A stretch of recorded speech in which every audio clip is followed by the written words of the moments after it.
Hey, hello everybody. Welcome back to The Pulp, where we keep you connected to everything happening across ProCon. We're your hosts, Bob and Maddie, and today's episode is all about you, the people that make ProCon go.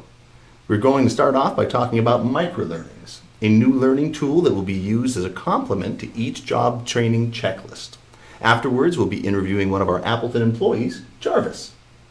Before we get started, we did want to mention that today's keyword will be video. All right, let's go ahead and jump in. So today we are going to talk about something exciting that we're rolling out here at ProCon. Those would be microlearnings. These are short, focused training sessions that will cover one specific skill at a time. Why, you may ask? Because we're shifting toward becoming a skills-based workforce. That means instead of just training to a particular job title, we're helping employees build and grow the skills they need in other areas as well. So whether you stay in one role or grow into another, these microlearnings will set you up for success. It's all about making learning easier, faster, and more relevant. It's intended to be so convenient that if you've got 5 minutes, you've got time to learn a new skill. These microlearnings are designed to be available when you need them, where you need them, not limited to once a year or biannually like some of our other training initiatives. Whether you're learning how to identify broke types, to operate a section of a sheeter, or to communicate job needs to your operator, the goal remains the same: to give you the toolbox and the tools you need to succeed in the moment. And here's the bigger picture. As we connect these microlearnings to individual skills, we're also building clear career pathways for our employees. You'll be able to see exactly what skills you've mastered and what you may still need to move up. It creates transparency and gives you more control over your own growth. Absolutely. And it doesn't just help the employees, it helps us as a company as well. We can more easily identify skill gaps that we have and then target training based upon those, supporting all of our associates in real time. Plus, it reinforces the focus on safety, quality, and teamwork because everyone's better equipped to do their part with each of them. And this is just the start. We're excited to keep building and growing this all together. So next time you've got 5 minutes, use it to build a skill that moves you forward. Absolutely. Keep your eye out for those microlearnings coming to a training center near you at your division. Coming up next, we're going to have an interview with one of our baler operators in Appleton, Jarvis. Yep. All right, and so welcome to our second segment where we're joined by Jarvis. Jarvis is a ProCon employee here in Appleton. He joined us in June of 2024 as a sheeter helper, and then moved into a baler operator role in November of this past year. Absolutely. Awesome. Yeah, so welcome, Jarvis. Thanks for joining us. Thank y'all for having me. Absolutely. You're our first employee spotlight guest, so we're really excited to have you. No pressure at all. Nice. I gotta set the tone. I guess. Absolutely. Well, with that tone setting, why don't you tell us a little bit about yourself, specifically as it has to do with the time at ProCon? I'm Jarvis. I'm Jarvis. I moved up here from Milwaukee last year in May, and I got a job here at ProCon shortly after. I moved up here. I had some physical malfunctions. I had a broken hand, but ProCon still took me in and waited for my hand to heal. And when my hand healed, I started working June 10th. So June 10th will mark my 1-year anniversary at ProCon. So that's coming up. Yeah, very cool. And June 10th is one day after my birthday. You're right there. Yeah. I grinned not because of your hand injury, but because it finally reminded me why. I was looking at your file and I'm like, I know we were going to start him like a month before he started. Right. That just reminds me of why. So there you go. Yeah. So for any prospective ProCon employees, it's good to know that we work with you, while you're waiting to be hired, right? Absolutely, definitely, man. It was it was a stressful experience too, having a broken hand and also being a musician and not being able to do the things that you usually do. It's tough. It gets stressful. So, shout out to ProCon for thugging it out with me and just waiting it out and and I'm very, very happy to be an employee here. Yeah, absolutely. Yeah. So mentioned you started with us as a sheeter operator, but you've been doing baler operations going back to November of 24 and even some time before that in training. Why don't you tell us a little bit from your perspective about what a baler operator does? Yeah, baler operator pretty much is you have to. It's a lot of money in those bales. First and foremost, it's a lot of money in those bales, and you just gotta have the knowledge of paper. This basic knowledge of paper gets you a long way. Knowing how to separate the paper, knowing the importance of separating the paper, and Also safety. You know, the baler is with all other machines, anything can go wrong. So you just got to make sure there are times when you have to apply maintenance to the baler and things like that. You just got to make sure you follow all the procedures to make sure you're safe and you go home to your family and things like that. And it's a lot of money in those bales. Well, it's like Martin pointed out during, I don't know if that was last week's or 2 episodes ago, they're starting to blend into each other, but they'd be just the baling, the waste function would be considered our fourth or fifth largest customer if considered a customer. Yeah. And that's actually a good lead into my next question. So we had Martin on as a guest where we were talking about our waste stream. And he was talking about those same things that you just mentioned. There's a lot of money within the bales. Yeah. Is there anything that Martin or Heather shared during their episode that you would relate to your day-to-day job?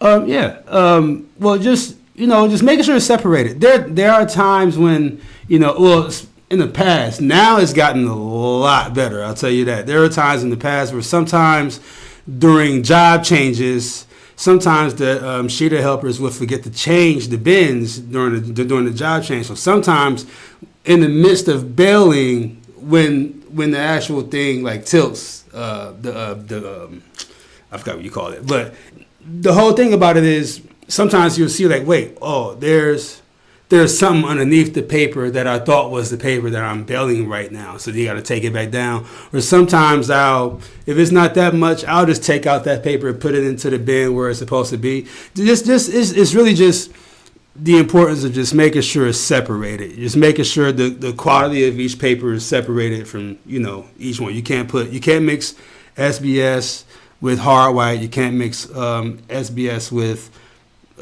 you can't mix anything really. Whatever you're baling is what you're baling. You know what I mean? So just the importance of that and being safe. It's a good rule of thumb to go by. I bet that's frustrating, having to stop what you're doing, pull it to the side, and then sort it again. I mean, obviously mistakes happen, and people don't always intend for that to happen, but it's best if people can catch it beforehand. Well, what I've did, is, and it also helps to communicate with the sheeter helpers as well. It also, because that is their duty to make sure that those things are separated. Sometimes all it takes is just a conversation. Sometimes you might have a new hire, and they don't know, or sometimes it might be like, it's very busy, and you feel like you don't have time to do that, but it's something that you just got to make time to do. You know what I mean? Yeah, for sure. So. I like the way you're tying some of these things together, maybe without even realizing it, Jarvis. Yeah. I mean, you mentioned earlier about it's easy sometimes, I think, for people to take for granted that some jobs may be safer than others, and not think about that safety from that perspective. And in that answer that you just gave in relation to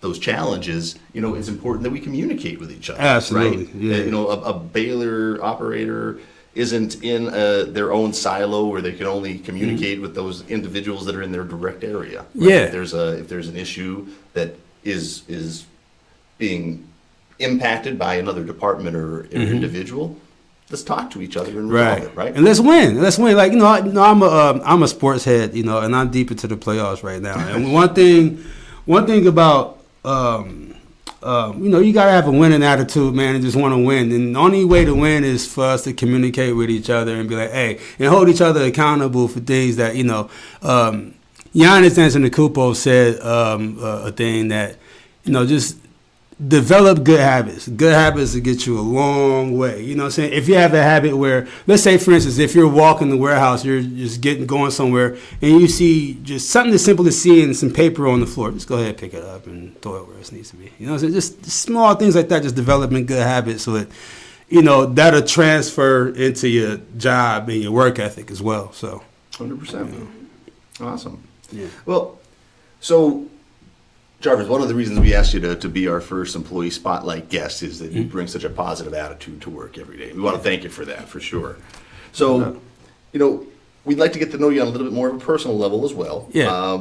Tell us about any hobbies or interests, community involvement you take part in outside of work. Yeah. Oh, that's a laundry list of things. Well, go ahead, get started. Give you a few fun facts. Before working at ProCon, I was a full-time entertainer in Wisconsin professional sports. So I play in the drum line for the Milwaukee Bucks. I did not know that. Yeah, I was on the drum line for the Milwaukee Bucks. I was also on the drum line for the Green Bay Packers. And I was a sausage racer for the Milwaukee Brewers. Get out of here. Yeah, I was a sausage. Well, that's my children's favorite part of a Brewer game. Yeah, I was chorizo or brat, and I won a few races here and there. I lost more than I won, but it's okay. So I have a question about that. Do they tell you like who has to win or lose that race, or you guys just That's the give it number your one. all? That's the number one question. That's the number one question. No, it's not rigged. We're really trying to win. After the race, because you're part of the brew crew, so after the race, our supervisor would give us prizes for winning. We probably get like free family tickets or like a signed autographed jersey or autographed bat or memorabilia and stuff like that. So yeah, we be trying to win. Yeah, we be trying to win that. Yeah, it's serious. It's serious. That is really I think cool. I won like a free robbing out jersey or something like that. Yeah, that's pretty cool. Yeah. I'm trying to think back when I was at a few breweries. I'm a Phillies fan, being from Pennsylvania. Yeah. But I went to a few Understandable. games. We'll have to connect after this and figure out the time frame Yeah. if I saw you running in the race. You're not a 76ers fan, are you? It's all Philly, man. I cannot be on camera from where I'm from and not say Yeah, man. Yeah, anything yeah, but Philly positive. Yeah, we'll talk more about that later. But yeah, also that, and I'm also a musician. I've been playing music since I was 5. I actually have shameless promo. I have an album out. I'm gonna give you to a copy. Oh, good. Plug it. Check it out. Awesome. It's the Jarvis Reed story, the audio biography, and all that. We'll show it to the camera too. Yeah, but yeah, that's pretty much what I do. Yeah. Thanks for sharing that, Jarvis. Yeah, It's you're really welcome. cool. So Jarvis, we have one more quick part of this segment that we're going to put into any of our employee spotlights. And not to put Okay. you on the spot, but they're going to do through a few rapid fire questions. Sure. First one's right up your alley, being a musician. What was your first concert? Wu-Tang Clan. Oh, look at that. He's already represented it. Wu-Tang Clan. Oh man, I love Excellent. Wu-Tang. I am Wu-Tang, a so Wu-head. when did you see Wu-Tang? Huh? Oh man, you're revealing my age here. Let's just say the early 2000s. All right. Dream vacation. Man, I got 2 dream vacations. I'm going to start with my dream vacation in Wisconsin, which I've been to this vacation before. A 5-day camping trip to Rock Island. All right. For those that don't know where Rock Island is, if you look at, of course, the thumbnail of Wisconsin, Door County, there's 2 islands there. There's 2 islands. Yeah, there's Washington Island there. You have to catch a car ferry to that island. Then once you get off the car ferry, you drive northeast to the other side of Washington Island, and then you unpack your camping supplies, and then you load up the Carfee ferry, which will take you to the boathouse to Rock Island. Then you take off your stuff, put your stuff in the wagon or whatever. Then you walk about probably 15 to 20 minutes to your campsite, set up, and enjoy your stay. That sounds awesome. It is the best thing ever. Other than that, I would like to go to Ghana, probably that sounds West interesting. Africa. Yeah. Check. I was always wanted to go to West Africa. Just to it's an ancestry thing. I always wanted to check it out, and it's a beautiful place from what I see on social media. So Yeah. For sure. So many beautiful parts. yeah. All right, last one. A guilty pleasure. Ah man, guilty pleasure. I don't know. I think I have foods. Okay. Just I don't know. I'm a steak taco head. I just like steak tacos. I don't know. That's all right. And, yeah, I just like steak tacos. I think my guilty pleasure is just be cheating with food. You know right. what I'm saying? All right. Food cheats. I'm adding one more rapid fire question because you mentioned it. What is your favorite current basketball player? Ah man, Anthony Edwards, man. I hate to say it because of other things off the court, but Anthony Edwards, the way he's playing in this playoff series, and just the way he's just hard nosed and going after the legends relentlessly, and just I just love to see it. We haven't seen nothing like that since Kobe Bryant, so I love the energy. I just love passion and energy. I love the go get. I love the grit because I love when people say you can't do something and then you get it done. It's like the best feeling in the world. So when you see other people go through that transition of that, and then you see them excel in that, you're just happy. Yeah, you did it. You know what I'm saying? Yeah. You sure you're not a Philly fan? I don't know. I'm not kidding. Jarvis, thanks so much for joining us, man. Oh, thank y'all for having me. I Absolutely. appreciate It's been it. a Yeah, pleasure. it was very fun. Appreciate it. All right, so that's it for today's episode. A huge thank you again to Jarvis, one of our baler operators here in Appleton, for joining us. Hearing how he started as a sheeter helper, worked his way into a new role in less than 6 months is exactly what the microlearning that we started this episode talking about is all about. Making it easier to learn the skills that you need to grow, whether it's stepping into a new position or strengthening the one that you're in. So with this new approach, these transitions will be clearer, faster, and more supportive for every employee at every stage. Don't forget to take note of the keyword that we mentioned in the beginning of the episode. There's one more keyword after this episode, and then it will be time to submit all 5 of those keywords to be entered in for a $150 Visa gift card.